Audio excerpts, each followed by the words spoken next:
fianga o le nganga ni nei foi tai au matango fie fa filo tuai tatou po kalame le manu le atnu mfai le mai mo mai a mese lava pa anga e fia le tatou po kalame le nei i le swafa Malumalu Keriso ma ufa pe atu talofa lava e le tatou lunga o sfa mianga foi le so ma le so ina o le nei foi po kalame i le Lesona o kuatalo na lua nei foi tausanga e faatatau le tapena penanga i taimi o le iuga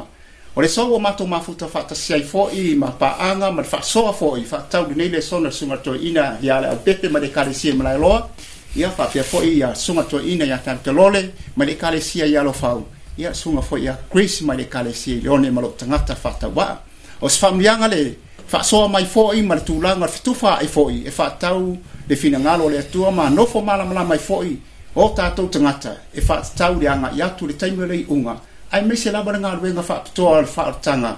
mo lo tatou lalolagi e ai le faamoemoega o se faamaniaga sili o le tapenaiga o le tagata lava ia ma le taliaina o le faaolataga i taimi faigatā maso o le iuga ai le feagai ma le tatou pokalame o te valaauina ma le faaloalo le suga toeina le apepe mo le tatou talo faapitoa le faiaʻoga sili o le gaga paia mo le suʻesuaʻina o le tatou lesona tatou talo matou tamalo Faal Afioga me le lagi whanau wato matou loto i le tatainga lo ngang paia i le foi taimi faapitoa matou te taufiai lo Afioga au no moia e le mfana matou faasoina lo filngalo e vai fono o le faafonga o tagata lo faafonga mai ala leo nei fo TV talo ia maftaina matou lo ngang paia le ngata te Italia matou nei ia mais fo nei fale TV ono o Iesu amen o le Lesona nei o se Lesona e tauna baba ai to ama su e ai langa o le mafuaaga nei o le memoamua ia silafia le tagata o le galuega o le faaolataga e lena o le tatou lalolagi ma tauna silafia le tagata e paʻi atu lenei galuega silisili ese a Iesu Keriso i le mea lo afio ai tamā o le sooga la le Lesona nei pe ona au mai le vaiaso ua mavae e faatatau i le tatou faaolataga a o le so o le galuega sili lea Iesu i le lagi ma le malumalu faalelagi e tauna tatou manino ai i le soʻesoʻina o le Lesona nei o le a le auala o le tasi vaega lea o le faaolataga le tagata o loo faia Iesu i le malumalu faalelagi talu ai o le soʻesoʻega lenei Lesona e tauna tatou oa i le mau autua o loo tusi ai i le Lesona nei ma laʻau mai e foʻi ni manatu suga atoaina nei ia mo le faamalamalamaina ma folafola mai i le tulaga ia paepae ma ia silafia foʻi lau mai moa ma lau faafoga e ala i le Afioga le Atua aua o le soʻesoʻina o le Lesona nei o ona faamaoniga o le tusi paia a lau suga toeina lau pepe se au mai a lava ua e le mau e auau ai a faamatalaga o le Lesona nei lenei vaiaso o le a sausaunuaga o te faitauina mai le tusi le apolo e le kalese Filipi tau pe lua fo pe iva mal sfulu maule o faatuina ai manatu o le nei foi suanga fa mai fa tau ia o le mele volea o matua faia nai o ia le Atua o Iesu le ma foi nati ante ia o le sua fa sili sua fa o malava ina ia to tuli o tu vai o malava ele sua fa Iesu o le langi mai o le langi mai o lalo o le lalo langi o famtalanga ia e folinga mai o au mai ai Paulo le ata o le oli o le sanga ma le tumutumunga o le fia o Faalaina ina o faia na faia Keriso e la fo ele malumalu Faalelagi i le mea silisili ona paia ua le ata lea o le ata tetila ia mai o ata ia o le sa matatu le lenei le ata le na mai le to ia mose o le faatafai faalelalolagi lea na galu e ai mose ma le nuu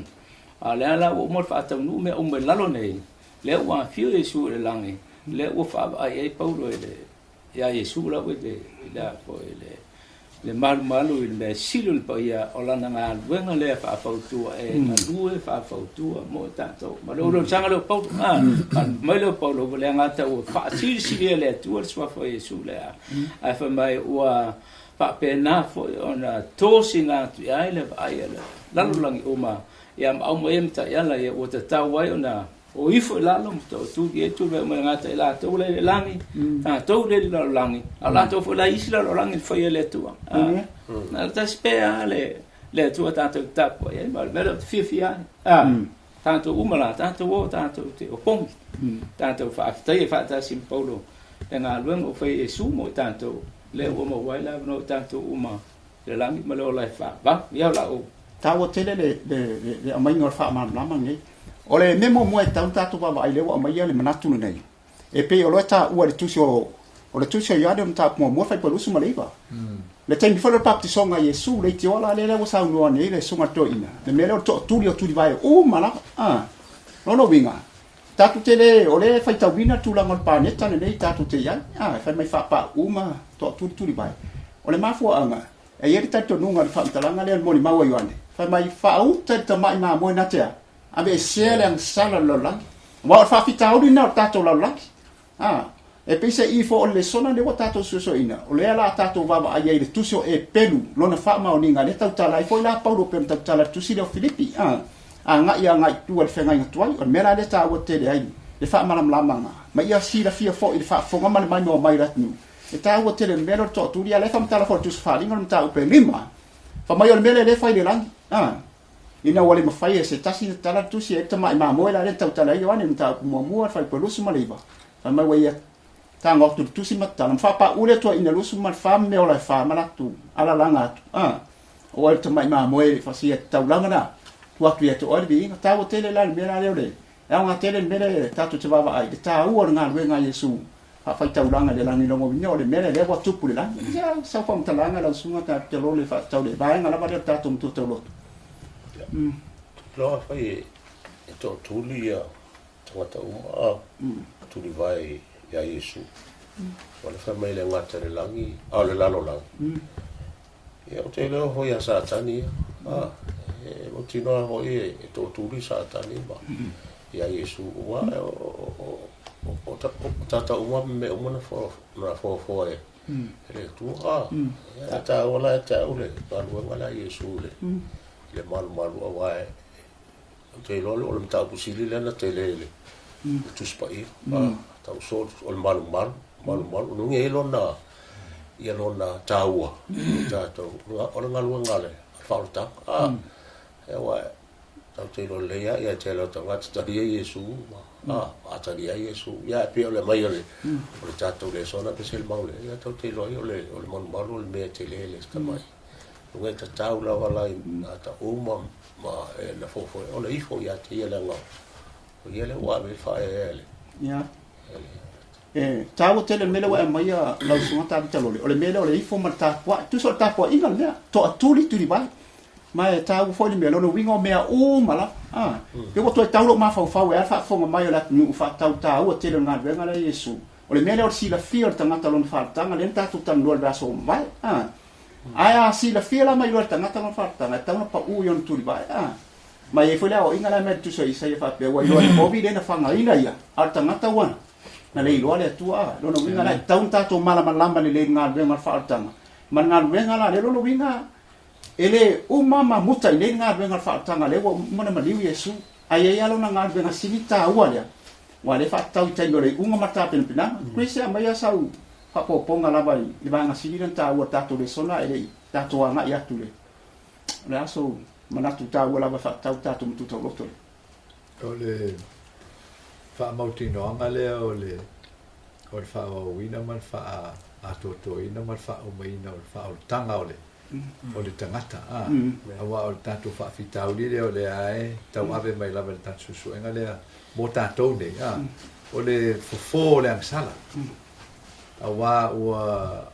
malaia tatou uma i le angsala mai o tatou iloa mai le tatou masani le susue le feoga le atua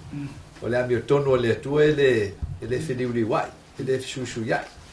malang fetalai le atua o le tongi o le angsala o le oti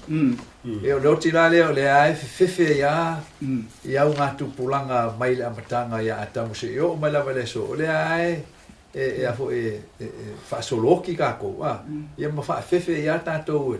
e le afo e le angsala mana galuega ae mese le galuega ti apolo e kaofie kako inga le la le faafkai le kua i le aʻoaʻoga le o le malumalu i le lagi Mali galuega faaositaulaga sili Keriso. Le wa matan faatala atili mai a tatou. Le atotoa ma le mautinoa. O le tongi o laina o tatou asal por kokonginga o kako ai karafu. E ala le galuega le atua lava ia. Ina o liu tiu tagata. Ia Iesu Keriso. Le la kako kirikiro e ngi vas. O le malosi tele la ni galuega faatanga. O le ta ua le so inga Lesona vai aso nei. O lo ta ua faapea o le taulanga sili. Lona winga o le sili fanga ia le atua e tauna i ele mea sili atu lo le mamoe ma le oti ia. O le po tanoa le ta ua le tatou Lesona longa winga. Le ta ua i paulo faapea i le tusi o Eperu. E le mawhaia e toto mea ia. Na whaamama inai mea lai la i lona winga. E iai le mea sili atu. Sia mai sau whamtalanga le au pepe whamole mole. I le tūlanga le faatau le taulanga sili. Le o taimi le maulesa e ta ua e faatau i le loainga Ioane le baptiso ina ua ai Ioane baptiso e suk mai fauta i ma moe le atu le tabesea masala la o le famtalanga le elena o famtalanga foi faatau i lana vainga ia Iesu al famtalanga faatau i le galuega le o la fa Iesu o le faaolataga io beato aisa la o tama ma moelea e taula u ma ia ista ma mo fasio ma fenga tua e taunu u ma tama ma moelea le lang lona wenga o isi toto isi ma mo e ma taula e tele ia o mon vai o lona faataunuu ma le mal mafu angale tau al famtala ngai fauta e tama ma mo le tua o le tama ma mo o tama ma mo o le ma mo tasi o mai faatasi o le fasia tasi on sia mangalo ai le lalo long uma o isi me uma foi to me faiata ale o tini ma le ala le ta wai le fam talanga le o le ta langa o tama ma mo e faiata mo ista ma mo o le toto tasi tanto te mangalo fa o le nai no winga la saunga e o pepe e fa pea e pe sta tulinga foi le me tini ya no winga o le taunu onga o le whamtalanga la lean saunua ai Ioane le baptiso whaauta tamai mamoe lono winga o ie faataunuu ina umai le fuafuanga le ale atua le faatanga lono winga i eile mea sili atu ala lea whaalia le so foi matatu tala no aso le lono winga la e tawana i eise mea sili atu mai ngai o inga ma mea whaiata i foi lono taunu unga ma le mea moni lono winga la le ala o whaalia mai le so le tūlanga foi le mainga le o le saunuanga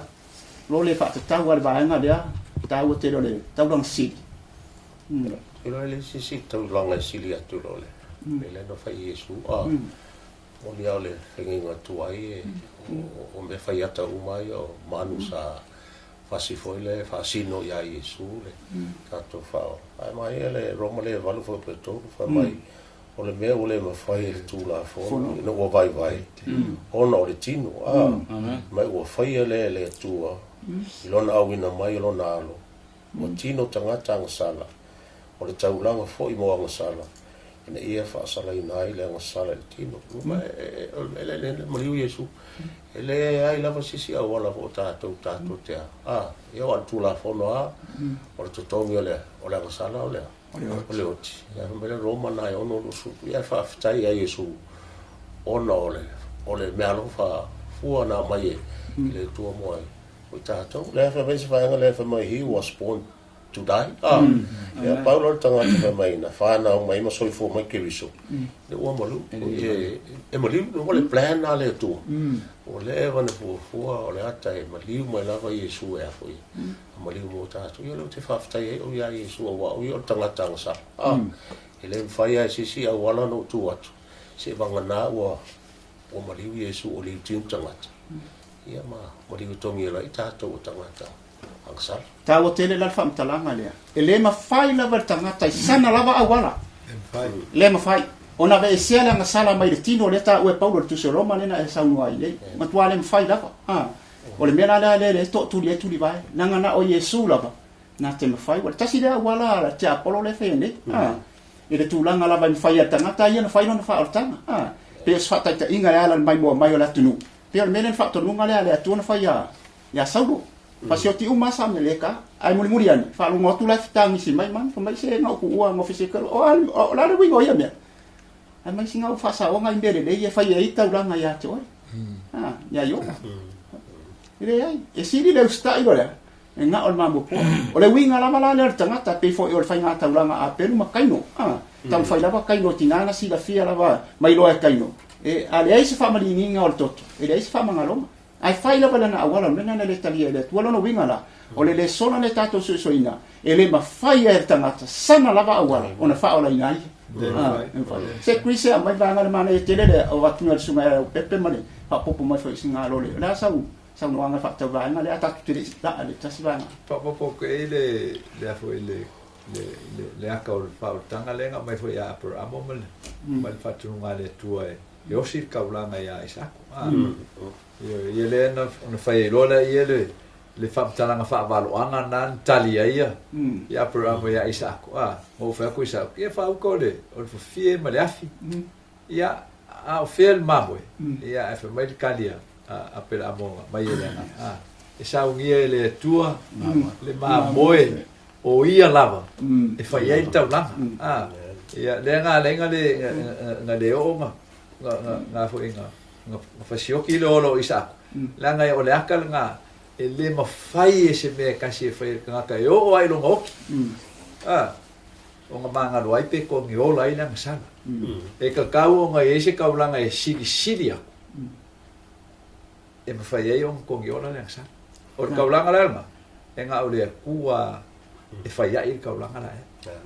Mona winga la fa la ngola ngonga atua tangata o mea o mana ba molona fa tanga malabe ina lona winga a mai la vai le tu amen lona winga la so onga mai fa talanga le matato nat fa popo to sunga to ina o le mai le aso nei o le fatatau le o tamai ma moia le tu fa talanga le se o le ala sau manga le o pepe faatau o le ngai o tasi le ba nga siri ta ua ni mai mo mai fo la tu ia si la fia fo matato malamalama tele pe ona e sau no te mo fan e fa tu sanga fenga nga tuai anga i fenga nga fo de watini mataunuu ia Iesu taila ya le pe ona tau fo ia sunga to ina nei o te ma mo le tasi tini taunuu uma e isi ma mo fasi fenga tuai e da tasi an fasi o lona toto fo ele tasi banga lo uma ya o isi toto uma ma isi ma mo fasia na fa singa luma el taimi la fasia el mai ma mo le tu le mai o le fa uta el mai ma mo le tu anda tabese sa la ele fa pe mai o ande to mo isi ma mo el fasia mo mo ya na kasia fa uta el mai ma mo ngumel kasi la tabese yo o isi ma mo uma nga fasia la ko fasinga mai ma mo le la o tini taunu le ua fai lo mai Ioane mo tatou o le meta wala e le ngata o Keriso tatou tamai mamoe tamai mamoe le tu fasia mo tatou o ia le tatou taulanga au ia fo tatou Faitau tengen tuai ese le mamoe ese fai kaula ese so ke me fai na lo ngale o Iesu le ngata o le mamoe o tatou taulanga au ia fo tatou Faitau o le mele ona le sali tintangata e malamalama o tatou vai mo tatou se ona tu mo tatou pele mele ye nei le malamal Faalelagi fautua mo tatou e malamalama ya tatou ma tatou te uiantu ya te ia anga el tama o le ta ua la le mai ngal famtalanga le sima to ina foile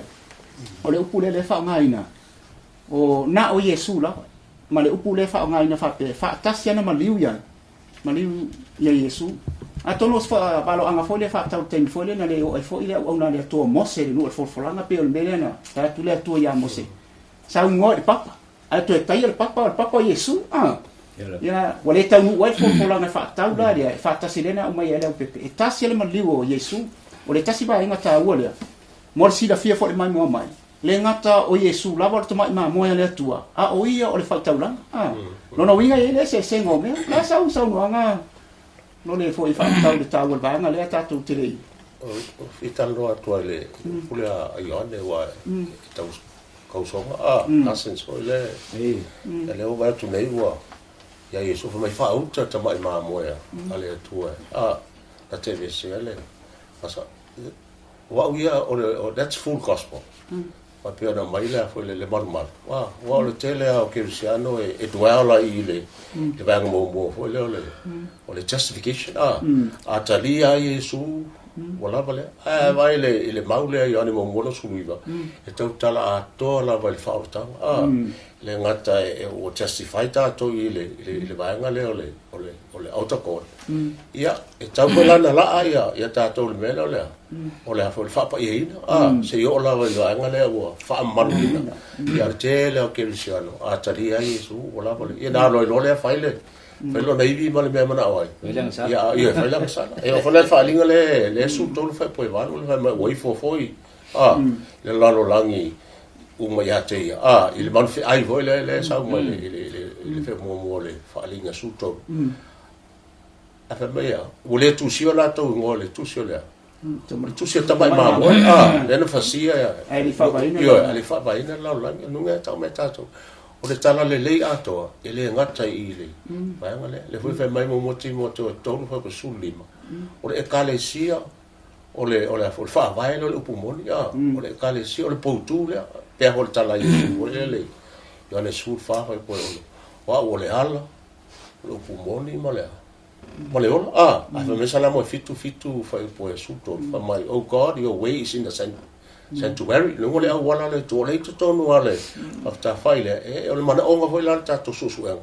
it's down to le ato le three stages le o faatau la sanga ato le ngata tatou i tau lava tatou la i le ola le fa peina e se yo ola va tatou atu le fa maluni pela kai nga lona winga la sauno anga la sunga to ina tauna tolu step we e la sia tangata pe o step we tolu na sia Iesu no olon step muri fa maluina le la wai foi tu di vai umala ya to wale na le fonta wat ne la utete me le ole lalo langi ato ina te abe sia le sala lalo langi no winga e tawo tele no winga e fo ile baba ayatu lesona le ele ingata I lalo langi ne ngabela le fo ye ile mena le tu pule langi se mai sa no anga Chris fa mon mole lava le fa o winga le vai na tawo le ole o atu le ele tofi Faitau lang silio Iesu wa umang Faitau lang o ka ko lo Faitau lang ai la lang ina o liu Iesu wa le fa ka unga nga le bio tonu o fina ngalo le tua tongi o lang sala o le oti e o ka ko mo winga mala le mai ngol ma moele le o ma liu lu ngol sato fa mo winga ka fa so piko la lang inga o e so ka ko e a foi e ka make pe po le ale nga yo inga nga fai le tu mo tat falta ale ka po vai le maliu ki nga Iesu Keriso le masiasi le matanga le tau mungole o le faatuatua Iesu tamama na polo inga ina ia oti e fai matau langa mo le angsala lo langi le ala o umang fai tau langa o le fesiri la po o mo ka ko ie tau mai le o onga le por meu kalia kaulanga awa fa penga fa kaulanga ka ngai entu lang ho le kalia kaulanga pere kalia kaulanga ya le la ka ko ai ngai le nga solongo ngai winga Iesu mo umang baliu ya mo ko ku mai ngai wo ko ku mai ku ma ya mo ko mo ma winga e le so ma le ko ku mai Iesu ya on ka ko vai lo le wo mo mau de Afioga le to wa fio Iesu le la le la wa Iesu e fa wa le galuega o le kogi ola wai le uma ile galuega o le fa o kanga o le kamaka o le la o ka ko fa ke kali por me o le akalia kaulanga o le fiola Iesu le la e vi ia le ko ka ko su le fa le ko le fa ari mai o la o le langi Iesu a wa anga fa pede kalia kaulanga Iesu se mo e ka kede ko va aia ia Iesu a wa fe mai da Afioga le tu ele sawa ko ase me i musi e kasi le la so o fa ma ninga le o kalia o kaulanga Iesu o la o le lang o la o fai ma fai kaulanga sili mo ka ko lo la ia o la o mai o fai le fa msingonga le tu o kalia kaulanga fa msingonga la nga o le ka ku fa kalia mo ka ko awai le au ngar ka ulanga male mal fa msingonga mo ka ko pa fa ele iuga fa o ngai ka ko a le ka ko mo ki mo wa ko le ia Iesu la vai po le tu la vai il fa kanga mo ka ko Inga o wangi isi so ka ko fa seo ka ko mafofa. Fa pe isi nga mea fen ka ko fa ia mon ka ko fa ka. Le wa ko ko ya isu. Awa tele vai nga le o tatou le sona so so nga mai mo mai fa fonga mai. No wingo ba nga mo fa tanga tangat. Le ta o me le tatou te manino ai o te mai ma mo na fa tino nga nga mo fa tanga. E ala le ai le fa sio le ma mo. E ala le maliwa Iesu manona. Tu tu mai le ala bota o Afioga tu la Afioga Iesu la e tauna manino fo in men nei o le ta wa fam talanga Paulo faatau tu so Eperu ta po fitu le winga la le po le tiute faatau Iesu o ia e winga faatasi male Faitau langa le o so ile so exactly ko se la pepe fam mo ia mo mai la tunu ia tauna malamalama matato io le le men nei mo si la fia matato malamalama fa mai winga faatasi se mai sau noanga faatau le suafa leo me sa teko po le faitau la tu se leo Eperu lo pamtale na ia me sa teko me le ison amata le ison ngata le ison ka ba ko sen kinga lo po fesa wa pe tatou titile tu se le ia mal famtalanga faatau le tua te lo pola le la ngana mo winga le ngoa o ata ia le la fuia mai ata fuia ia le swapa me sa teko e te tu sa famtalanga ia ma famtalanga famtala ile tu paulo la o so nga ia le su pa taitele la pa le o ma o mai no winga ele ia se faitau langa si o le atua la vai o le atua la vai faitau langa si a faiwa o ile tatu te baba i to fo i vaso o mo vai le loko le atua lono winga o ngai o inga o mana nei faatau le nga venga fa tanga tanga lono winga e nga rue la vale atua mo la ve inga tanga tau te le la wa le wa tatu ma o nei i le wa sa no mai sunga toina o fam talanga me sa te e le sona amatanga le sona iuga le sona tama le sona tina lono winga o tatu fsili na fe me sa o le mele na to tasi la na le atua se mai sa no anga fa popo lo le faatau le banga ne o te fito tala ule o Iesu o le Faitau lang siti a te Faitau la le Eperu le Faal na su faasuo me o le nei o ia i tatou le Faitau lang sili wa fio atu le langi o Iesu le alo le atua i tatou taufi mau wai i la tatou o tau tino atu a wa ele ia te ia ele ia i tatou se Faitau lang sili ele ma faia ona tinga alofa faatasi mai tatou yo tatou vai a wa faasoa soina o ia i mea uma e pe o tatou a o le ai se ang sala ia te ia mai o le mele i tatou faalatalata tuai ma le faamalosi i le nofo ali o le alofa tuno na ia alofa ina ai i tatou ia mau ai foi le alofa tuno e soasoani mai i ona aso ia e se le tau o le ia tai ai Iesu yo la le bela tatou pole ai o le il tangata o la tu mo ia mo tatou o le foi tau mai le tatou to suel e yo nga angava pela nga qualification le fa mai o le Faitau longa silia e tu mau ia o Faitau longa silia e ma fai ona faaolina tatou ato o te la Faitau longa ia tau ma tatou suel e mo mua fai longa fa mai nga e fai longa kaula ai le yo sia tau langa mo le nu au Iesu la ele fa pena le nga le fa mai al suspaia ele ai ma se anga sala ele pona e pa ia o le ia ele nga tai le fa mai ia o ia e ba fo yo le tua ia e pa ia o te yo so ele la se me la ta pole fu o lo is Faitau langa si le nga tai pa ia fa mai anga malu ele se le anga la te fa ia tau langa mo o tatou ia lisfo lai tu te lo fo tatou le o la ulia le tu o le fa mai pete o tupu mos tau langa i tupu mos tau langa i tatou tau le ele ngata na fa Iesu le ia tatou fe nga luenga so ta ia tu isi ia tatou so tangata wa le fo la o mai le tu le fa la le tatou o so tau langa Faitau langa fa solo le son nei ma nei tele lo o mai fo le banga sa sili den tau e fa tau i mea nga ma ai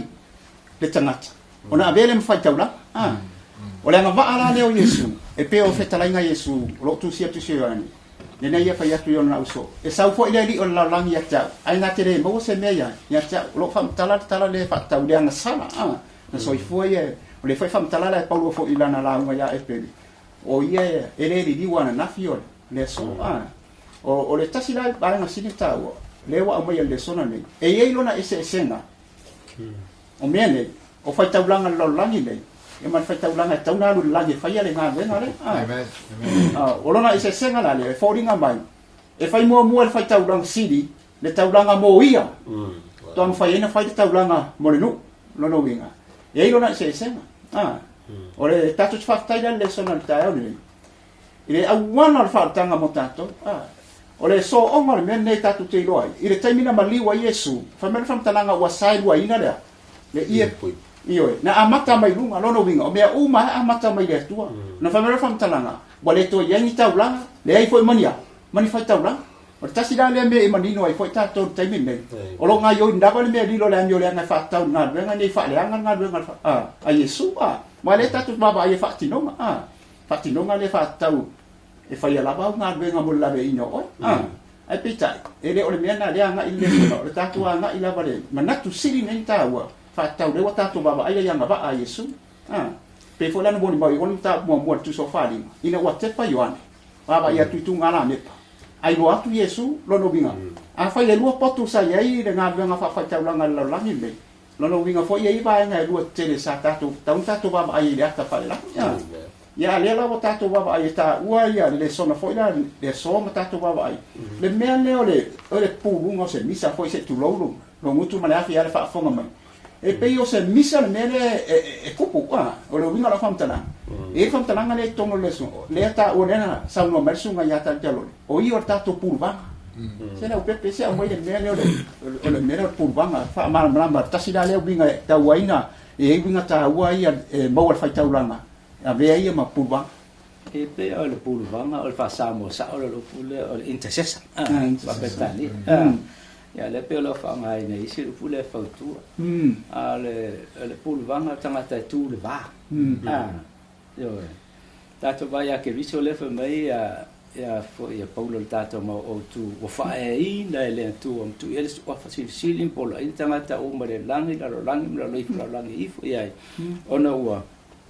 o ia le na faatilia tatou tu mo tatou e alu mo moli a tatou tarsanga ele tua ele moni o tatou le ele alu moni o tatou le wa le tatou le alu ona le amen ai foi pase se foi tatou ma le tatou le ma o le tangata le o le puluvanga ele se tagata vo ele tape o le fasamo vo le e ke ia ua mo piki le ai e no qualifications pe o va le tata le ngata o ia o le Atua o ia o le faitaulanga o ia o le taulanga ma lona toto le tas le o mangalo faule nai tatou ona lila le ia e le mesi sina pa ia ma felua ma le Atua ia ma tatalo ile Atua mo tatou ma le tawa la mo ia ele se tagata le tatou amen ele se tagata o le Atua sa liu tagata liu tino tagata wana sila fia tatou uma mai le fa mai el maula se le faitaulanga e tinga lofa fantasi mo e na fio mai tongyo ya mai o le leia o te alang lang ya o le leia o te mitai amen mo fafta ai ta lang le mo fa taila va mole bana sili nei taua e le saunoanga fa pea le pepe le mea lea o lauta oso i lungo le pasi ai le isa tatupe tongi ai pases ai fa pea mai le la ye tupe a o te pole la ye tupe tongi le pases lo no winga o tatou te pases le fuafua Keriso mo le se me le faina pe tatou le ai ka la fu le mo ko tele ta o tele o le vaenga la le wa tatou o tu e ta o tele le vaenga le fa tau le me le o pulvanga e o te mana na toi upu ia tu sia le e whaatalanga i seia, o a o tō nga sala wa whai ma pāpuni. Pāpuni. A e whaaftaira ia Iesu. Wai sira fia fo ia ire le ia le ba ile potu pa ia ma le potu e siri ora pa ia le fa ia Iesu faiso e ratu faitaulaga ma sausau Iesu faiso e lo atu ma sausau ai na fa ama wai anga sala poringa mai la le ia le te le lopo la toinga mangongi ai wa tu sira fia le ole toto le meola yo fa toto tangata ona mango e ile manongi sini na le anga lo winga ole manongi le sa manongi e te tono le fale ftafa ele se manongi le nanga le la tatou wa ai le aso le tongi ora e fa mama ai le ia le e folinga mai o matua foi le mole sira fia ma fa fonga mai la o le sala le o se mea le e matua sini no nga maleanga ai folinga mai ya tatou na mlongi le anga ran sa le tau ave la ba ke wiso o le tasira ba nga na mai le suma to ina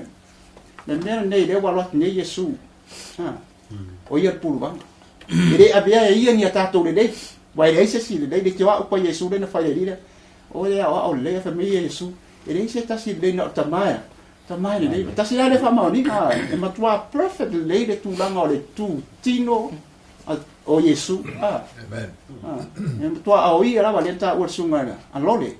sa ye maftianga sa ye tinga o me uma fa pena sa to fo Iesu e o la vala ile ot sia mai sa fa poponga lole fa mo le la ta o vanga ta to tai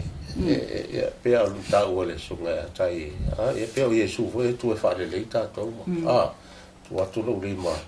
ia te o le tu le va mo le tu e tau le Roma o le tolu lu suto pa lu sufa mai wanga sala tagata umola o le vi inga i le tu fa mele fa u le lu sufa a wata wa mi tonu ina fua i lona no fa tu no il tomi ola na Iesu Keriso vai se ko ina le o te ro taimi ne fa ngofia tatou ia tatou ang sala le fa mele mo ia le mo fa po i fai tatou te faali tatou ang sala e fa ma o ia le tu e fa ma lo no le mele tatou fa so anga ka ke pa u ya so e ke foi ko inga sa ka ngi o su tu o taulaga sili mai le akale ele ako ya le fa ko le ko ese o fu foi le a fa o fu foi o fu le mo pa no aso o mai ka ke pa ura fa pesa ka ia vai la ia moli ka ko lu mo le ko ala wa fa fatai ya Iesu la tu pero tamai je o lava ma to lo wa to mo se wa tali ima se wa fina no ka ko anga lu me fa so uma fa me mau fa ali ma ka ko wo lu mo le ko o le ko mai ni mangu pe o ia vai te me fa ni toi ale o ke le va ngo ka ko ke o ka ko kuli vai i lu mo tatou fa ola ia tatou te sala mo ma o ke lo fa ka ko le plan of salvation ne ile fa fa ki le ngana hola le tu la vai tu Iesu ma fa tali mai mo amen se me tatou te pole ai no winga la sa nganga la sunga to ina le mele nei faatau o le tasi le nga ba o Iesu o le nga ba le o Iesu o le o le population o le lalangi taimi nei pe o le na sa no anga o ma taimi nei o faino nei me ia o ai ni kupenga ke fa ka o ni mamo fa foga mai datu no winga e ese le ta u o le mele fa Iesu fa tasi tau langa fa ile tu o le ta u ala le tatou mori ma tatou tatonuina lana no venga fa Faitau langa o tatou taunuu ma nai minute o faasolo tua ile Lesona nei o te ele asau manatu Chris le ba nga sedimentau ai tatou te le imuva ba tauna te le tatou te mi faalu mele o tongiola ai se mai so manatu fa popo faatau me sa te ko na tatou la alo le ba nga le mo le so ina faatoa ina le tapena fo mar se so nga nei yes o le winga faatasi le mo mexate ko le na singa matamenta tano le uma o atotona pa so mai ele Afioga le tua le fa bo mai ka pule lima o le Eperu ai fe po fa o mai le fai fuafua se tasi le nei fai Malumalu Ioane tau o le o filifilia ele Atua e fa peo arona foi ia mai le fa ka inga fa mai wa aronga i va penga ngo fa longa ye mo kofi e ore o le fai kaulanga city ia a le la fa ka inga fa penga foi la Iesu ele fa mai va ponga le fa poi mai fa pe foi Keriso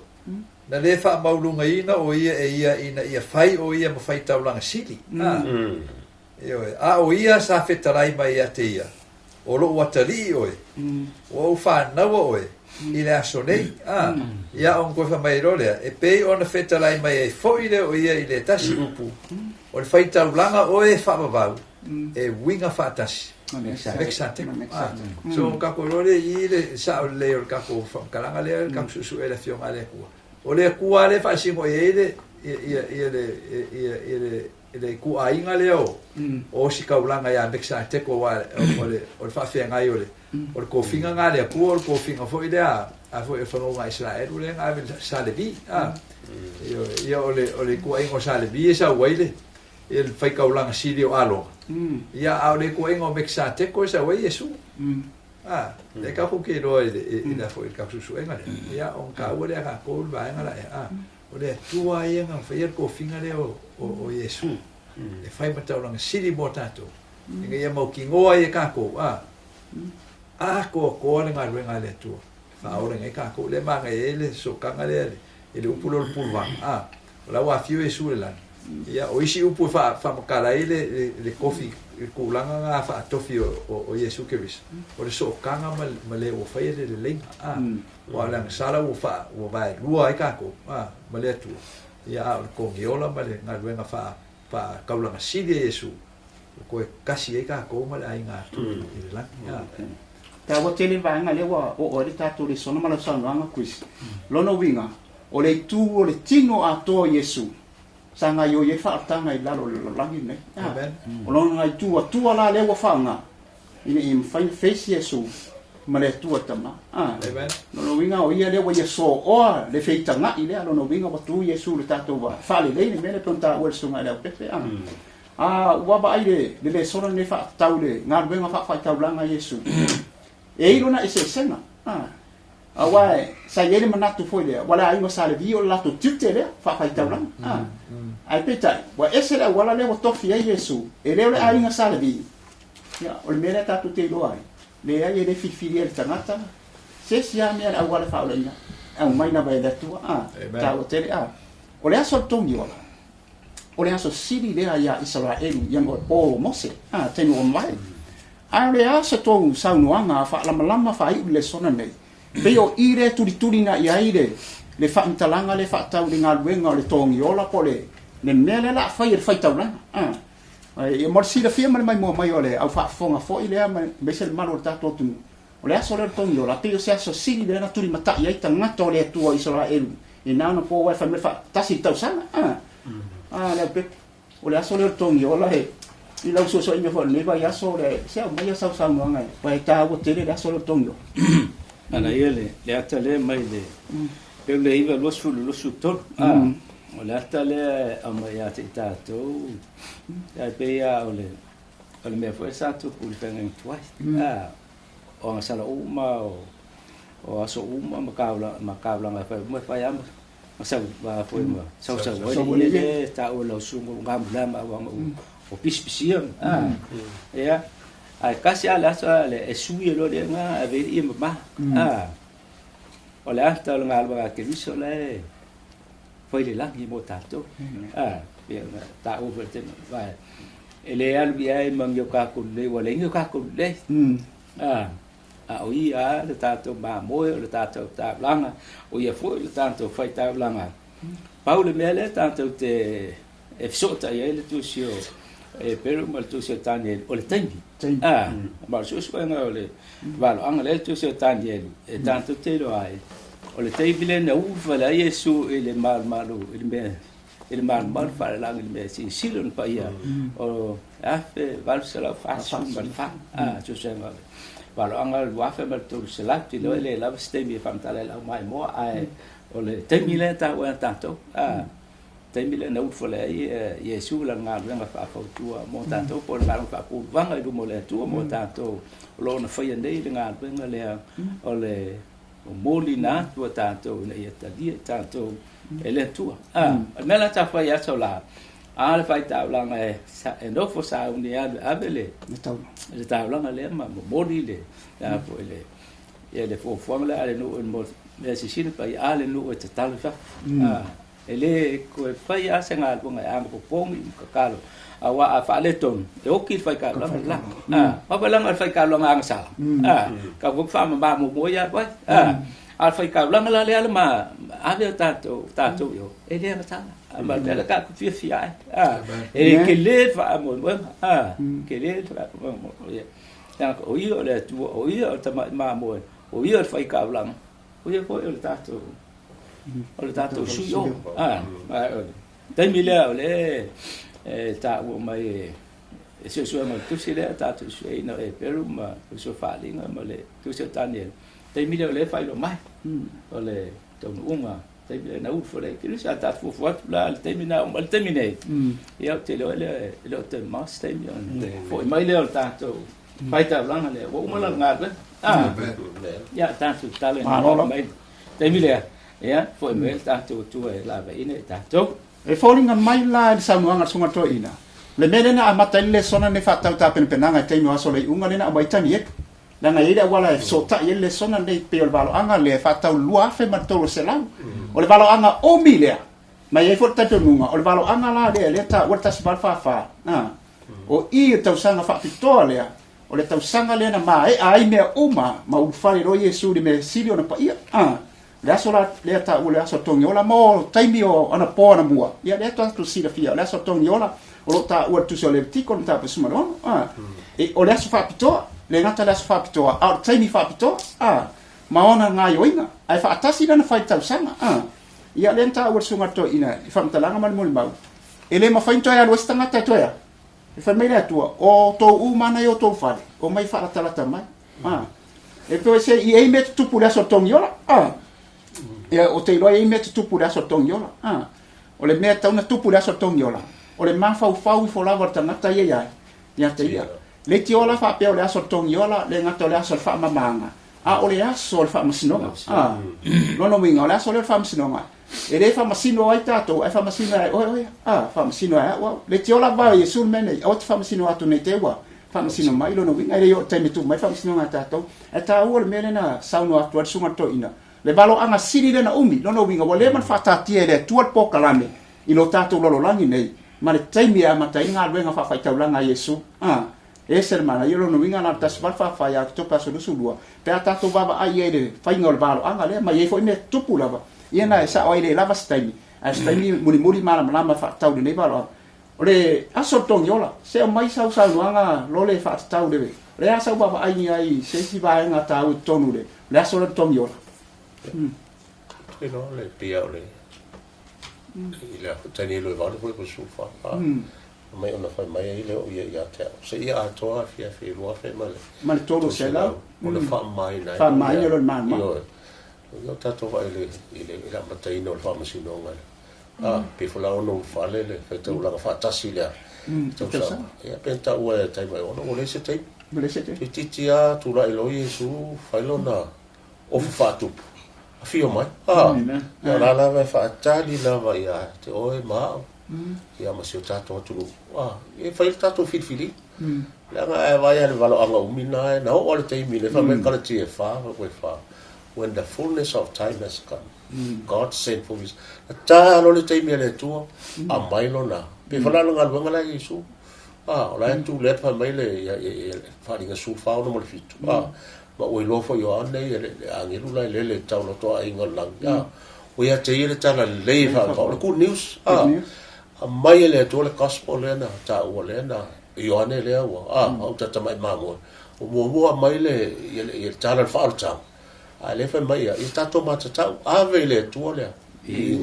le nga the judgment is come o inga la fa is come o le o mai le fa sino o me la ton fa tato fili nei mo o le li ele tuai faile filifilinga faile faamsinonga le to e lava ina faile ofu tupo Iesu afia mai lo o mai ala nga lo o ili sila la sisi metro faile o tu mai lava no mo tatu no winga le la saunuanga o le to yes time o le time tonu le Iesu tonu le potu muli le no winga o le tatu faatali e folfolanga foi de manana promise e alu e toya to esa le ta ua le sunga to ina nei le ta ua te le mere u fale le faitaulaga tonu man tuan polu mua e faile oti bidi oti e lua faile bidi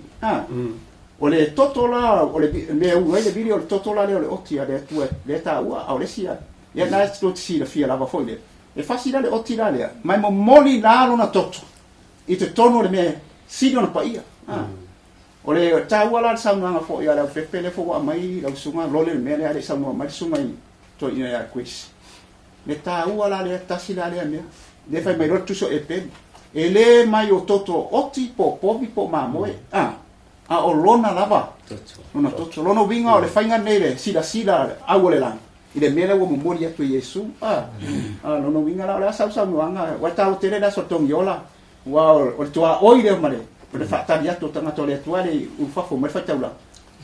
o le fai o le tapu ngai o le Eperu ai ia Afioga taua ia e whamatala atiri mea tatou awe e ka kouanga i kaulunga o le galuega le Iesu le whamai whai upo e luas fu malfitu i whaatusa o tongi o langa whai e Iesu lona toto inga ia oa e le se galuega e whai se koko ese ia a wā ana whaapea po ua tau on ti ngā whaalasi o ia talu ona whaawaina o le laulangi au le nei ua tasi lava le whaalia mai o ia i whaatoanga o tausanga e o kako ia ngei ini ave se ina le angsala ina ua fai o ia e ia mataulanga ia on fomele fa bulufu fitu anga il fai unga pe ona tofia foi mo tagata ia tasi lo lato woti ai mulmuliane o le fam sinonga da fa be foi Keriso o tasi lava ona batua o ia mataulanga ina ia ave ina ai angsala ali to tele e fa ali foi o ia ia te i latou o e faatatali atu ia te ia i lona fo'i fa'alua mai e lē ina ia aveina agasala ae ia latou ola ai so o le fa'amisigoga lea o kakou logei ia le o koe fa'akali kakou le sau Iesu e koe fai se galuega e fo'i e fa'aumakia ai le agasala ua uma a le la sau Iesu e mai le ola so kaukako maukigoa le me fa'avae i ai le fa'aolokaga lea kako ke fa'akuakua ia kako fa'amoemoe ai e ke uka ko le mo le ola e fio mai su ala ka ke fa'apea ola ka ofisi kaulaga o le agasala me ga len ka ua kako mamalama i le upe mogi ma o fa'asese le o egei ua le aoga ga'avea i egei ke le lalolagi ia mai fai a le agasala ua le a faiga e alu e afo e maua lau fa'amagaloga mai auala esese auala fa'alekagaga ai le fa'alamalama o le kogi o le Iesu Faitau. Ona i minute toi ana tu atula ia lea se faenga fo ile le soto saunoanga fo ile moni timba inga man fautuanga fa fonga mai fo le atunu. Ile olanga fa tantari taimi masole unga ile galuega tongi ola Iesu le faidei po le asole. Fa manga le upule fa nga ina tanieru se i Atua fia ma le lua fe tol se lau. Ona fa mama ina le man le la botato lo. Ile ia se be fa mama na o toto la bo Keriso. Mai o galuega muli fo ila le. Wa e fa talanga i taimi ona pona mua. E umalor galuega lea sa rola le faitaulaga sa fafo sa fafo le faitaulaga lona winga o le tatou te fa'atatali nei taimea e fafo mai e le faitaulaga le la fa'apea Iesu na usau e maua le ola maua atili ai lava lona winga o le finauga lea le o tatou le taimi nei a o tatou fa'atatali e sau le faitaulaga sau timaiga foi po sau fautuaga le au pepe mai nei minute toe le tatou lesona mo le malu o le tatou atu e lo le ata le vali mai e le tanto Josuena le foi aso o le ata o le taimi o le ta o penga tuai o le taimi o le famisinonga po le te patone o le ata o le su if ma le ali lan ia mal ai lo ile di malam falta Pela mo mai ele. Ai Paulo e tatou o uma taumate fa mo Keriso satou. Uma Afioga el tatou. Faitau langa alu foi malona lava toto. Ole po uma tatou tira el taimi na talia ela na venga le te lo to fai. Tatou ia si ui. Ole taimi o nga venga fa faitau lang sile Iesu. Mai ola ta na o fafo mai le te ia le atale o fafo ele faitau lang sili tau mai tono le me sili faia te me sili na odi de no o fa ma lo ia ana le atale me le ai mo tatou la o ia Iesu le me si lon pa ia malamalama faaelagi faatuai mo tatou ua lata ona faaauina Amen. tatou talo ina ia lata mai le asa aua au faafolo ma le malumalu la ai lona ai tupu ai Afioga me matu lana fanau faataita o le aso leo le tatou te mata i tuina tatou talo ina ia taunuu le faamoemoe tatou soifua mo la Ya, sau mana whapopo lau sunga lo le na ia tato minute toi. Taila, e poni a le whafta whai e whasino atoa ia Iesu. Tato whawai e o tau tato e se mai mele po tui whawha. O tau tato o le mele le tuwala me. Tau tato mo le mau atu mo. Eli, o le fo ia me o areto i. O tau tato ai me le Afioga. Le tua ma tato ora tatan mana ele out of instance o mena e fácil o tato ese mal portula le I pero va pasando te lo que Luciano ale no foi igual lo foi le one save o se tato ese mena fa o talia Iesu le ai tato la le ola fa ia ia fio mai lo Iesu lo na mamal ia ave tato le la ia Filipia wale lua li no valu ia tato le manatu le na Iesu fa mawala lona ia tato sa uni tangata mo ia miso tato tangata to Ta se tele la. Ya la sunga Chris na minute toi ya. Fa na e na lo tato le sona la sau mana whapopo le titi la. o kau kako wola pe wo mai le awa nga o me le ton faile tu mai le kalesia e kako ola PCI o kako i lor ke mine kako ke o Ta bote. Molo fa fonga mai at nung pele sa moa o lama fai ule tulanga so ino le sona faatau ia Iesu mana nga luenga fa Faitau langa. Ia le tato lunga tam fai le me siri so enga nei. Ara matou talo ia ofi fa batele fina ngalo le Atua io to fa mo tatou loto ile so ina ma le tau le ngaluenga o Iesu faatau o io le Faitau langa molo si la fia wala ise taimi pe on ta ua i saunoanga fo i matima inga sunga to ina o le taimi o le fa masnonga ma so e folava le tangata ia te ia o le tasi mea o e tolu me ta ua lo tonu le fale ta fai mo o le areto ia lona winga e taun tato ai da Afioga le Atua le taimi nei lua o tunga la mepa tauna ola pele nga pa ia ta ina e tangata ia ma tama fata fo i le va ai potu pa ia masin pa ia o tal sang lona winga tato so ina tu spa ia ala le ola talo ia suma fatani ia so mo le fio mai o le ri ai fa mai ina tato po klame ia ai ni mana onga fo i pe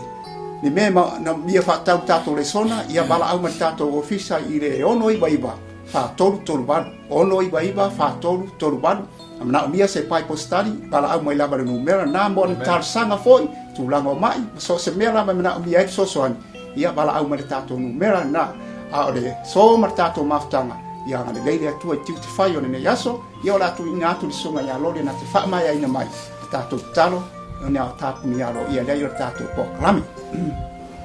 aftai le tu la Afioga sa mato so ai le mato lo we fai to ala fio o ai se taimi le ia aftai fo le na o fo me lava lo so i fo mo mato e o fai talo sili pulwan ia le mato te vi e lava o le tu ia fa mne so mato tu e mato na ia o fio o le tu o lo fio o suli o mato vai ma malamalama i mato wa e te tai mato vai mo to le Iesu Iesu o le valaauina to nei amen